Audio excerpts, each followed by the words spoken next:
This is Unaffected.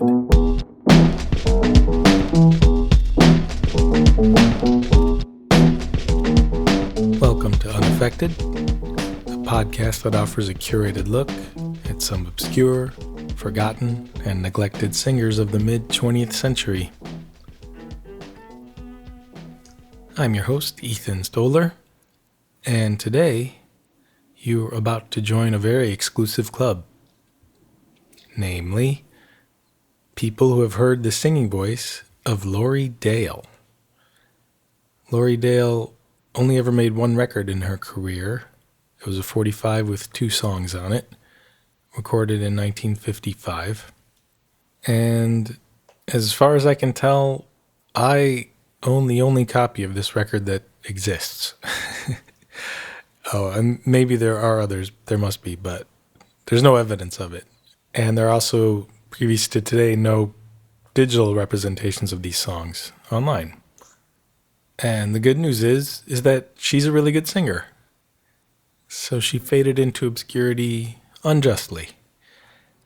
And when I decided to do an episode about Laurie Dale, I also purchased a photograph of her. So I've cornered the market on Laurie Dale ephemera. This photograph is an 8x10 headshot, black and white. And the back, it says, "Blonde, beautiful, and buxom, Laurie Dale," misspelled, "leaves soon for a New York recording contract.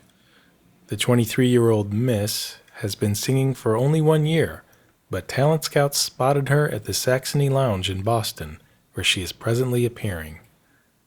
Well, we'll hear in a minute that some of that information might be incorrect, but I can see why she was offered a contract. She's a pretty terrific singer. Here she is doing the track from the record called Lonely Only. Lonely only when I'm all alone. Lonely only waiting by the phone. Lonely only when the sky is bright. Only lonely when it's black with night. Lonely only when I hear our tune. Lonely only when I see the moon. Lonely only thinking of your touch. Lonely only when I dream too much. Don't miss you like I used to. I've learned to laugh again. Don't ever think about you. Well, maybe now and then. Lonely only at the sound of rain. Lonely only when I hear your name. Lonely only when I think of you. Lonely, only lonely 'cause I still love you. Just between us, I could probably live without those background vocals. But I usually feel that way. And I could also live without the trumpet too.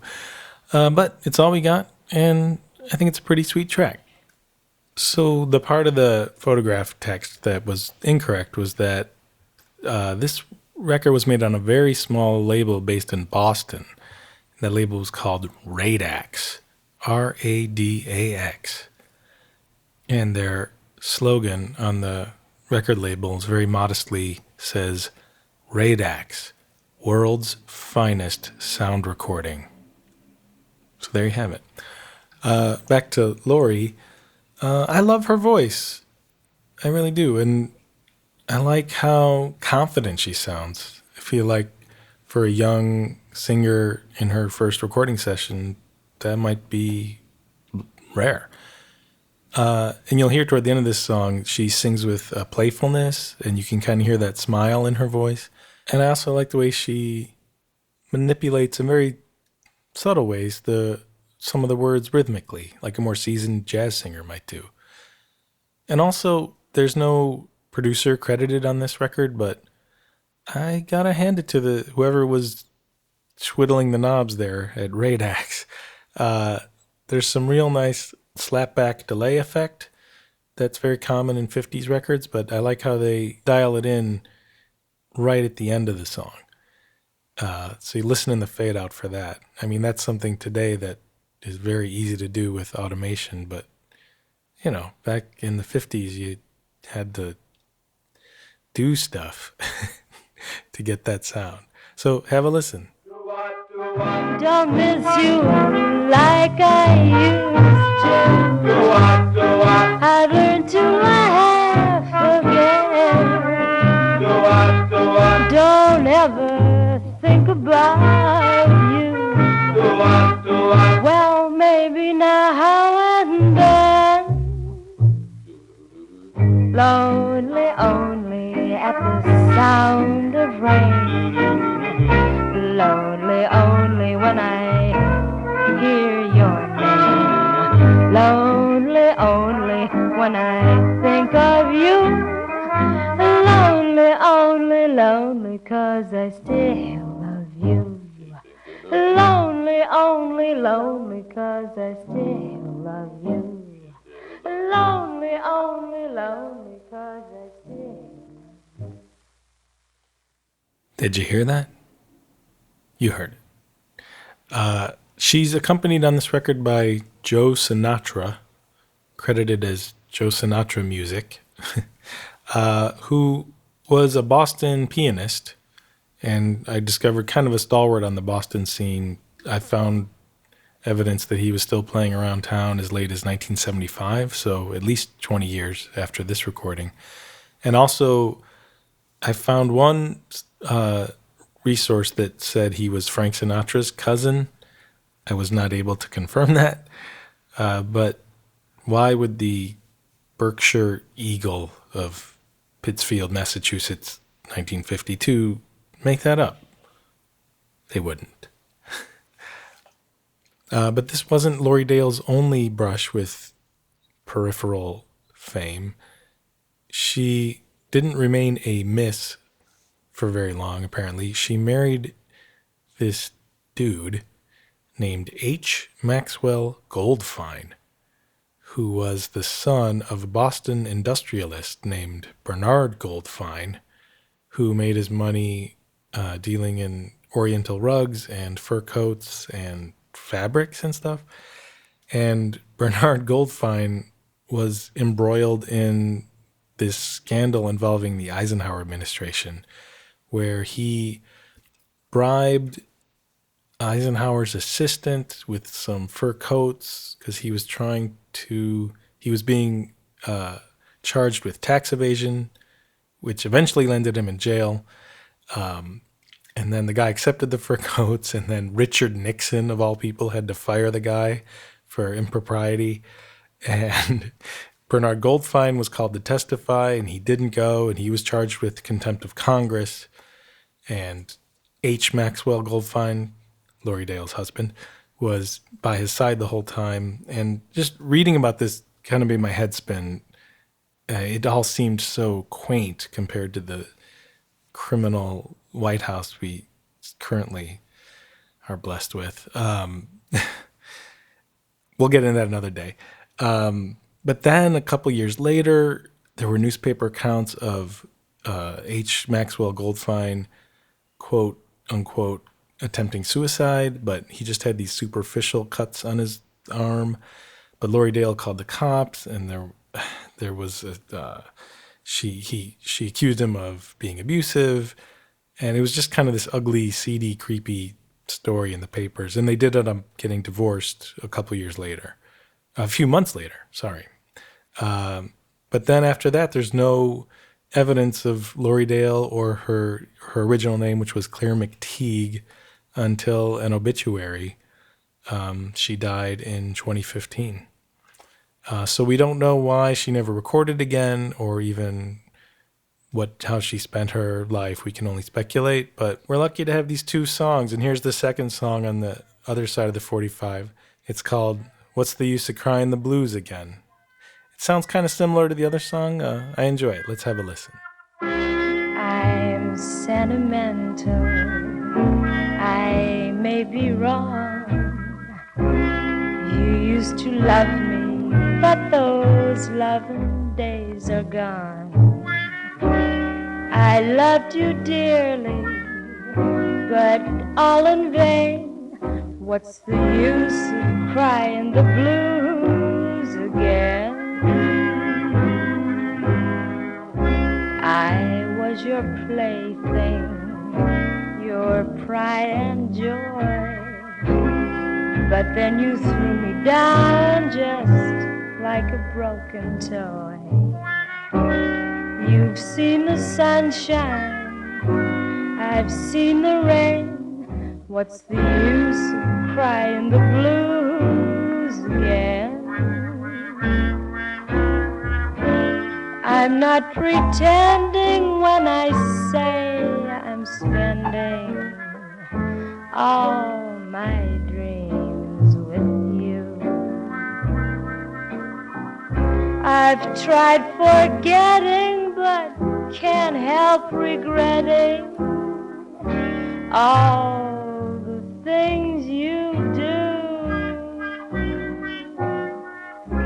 And at my window I watch for you. I guess I'm seeing things, but that is nothing new. I dealt the cards, dear, and lost the game. What's the use of crying the blues again? I'm not pretending when I say I'm spending all my dreams with you. I've tried forgetting, but can't help regretting all the things you do. And at my window I watch for you. I guess I'm seeing things, but that is nothing new.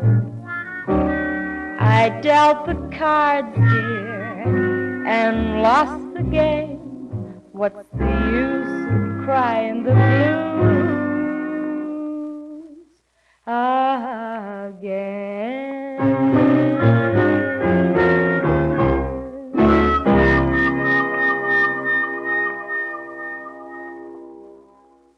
There's a record store in Chicago called Laurie's Planet of Sound. And if this were the type of podcast that gave its episodes clever titles, I might choose that. But it isn't, and no one would probably get it. But our other singer today is also named Laurie, and she's probably, or at least for a long time, was even more obscure than Laurie Dale, because Laurie Allyn made only one record in her life, and it sat unreleased on the shelf for 47 years. She recorded the record for a label called Mode Records, which was a label with some pretty serious jazz cred. You might, if you collect records at all, you would recognize the artwork on the front was always like a painting by a painter named Eva Diana. But they only ever released 30 LPs in their whole history until they folded because of financial trouble. So Laurie Allyn recorded this record. It went on the shelf, and she returned home to Waco, Texas, where she had to take care of her mom was sick. And then in 2004, she started to inquire about it, like what happened, where are these recordings? And they were able to be recovered. And it's kind of cool. The original recording session engineer, Bones Howe, who's a legend, was still alive, still working, and he mastered the original sessions for CD release, which explains why this recording sounds so good. And in fact, it's in stereo. Stereo LPs didn't first start getting mass released until 1958. So this is like really one of the first stereo LPs that ever was recorded. And it's just so fortuitous that we have this, because I think Laurie Allyn was great. The full package: intonation, diction, jazz feel, interpreting the lyric, real nice tone. Let's listen to her rendition of The More I See You from her belated LP release, Paradise. Can you imagine how much I love you?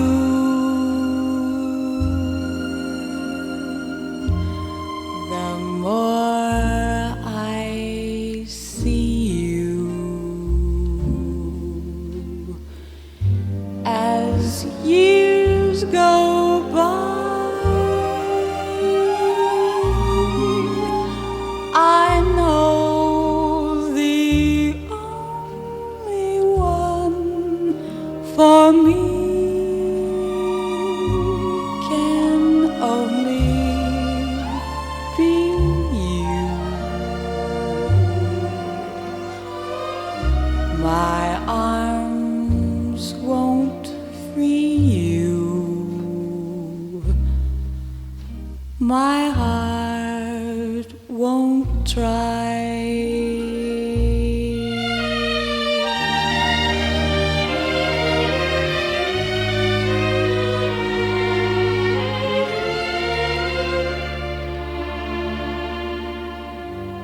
My arms won't free you,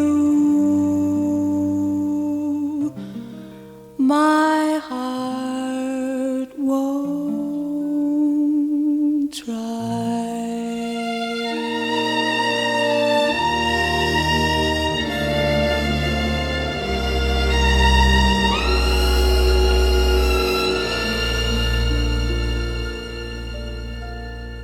That arrangement was written by the prolific jazz writer, arranger, conductor Marty Paich, who worked with some of the hugest names, Ella Fitzgerald, but he also worked with some more obscure singers. So we'll be hearing his work again on future episodes.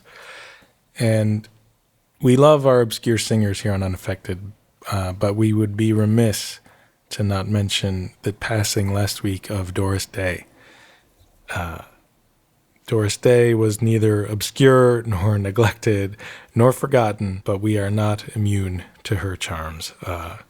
Doris Day is on the Mount Rushmore of unaffected singers, and I want to play one of my favorite songs of hers. This is called Again, which is a great standard. I love the lyric in this song. It's written by a woman named Dorcas Cochran, and this song is like thematically the exact opposite of The More I See You, actually.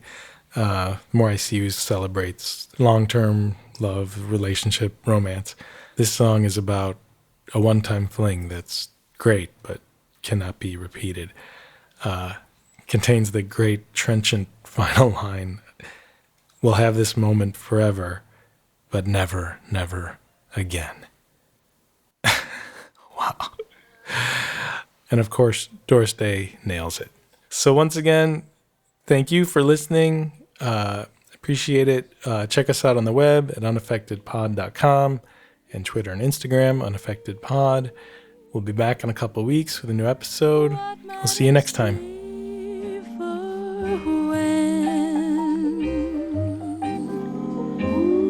This doesn't happen again. We'll have this moment forever, but never, never again. Never, never. We'll have this moment forever,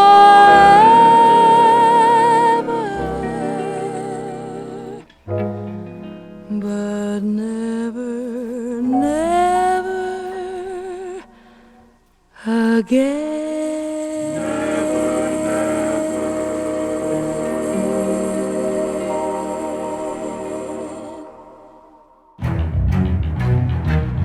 This has been an Ambivert Media production.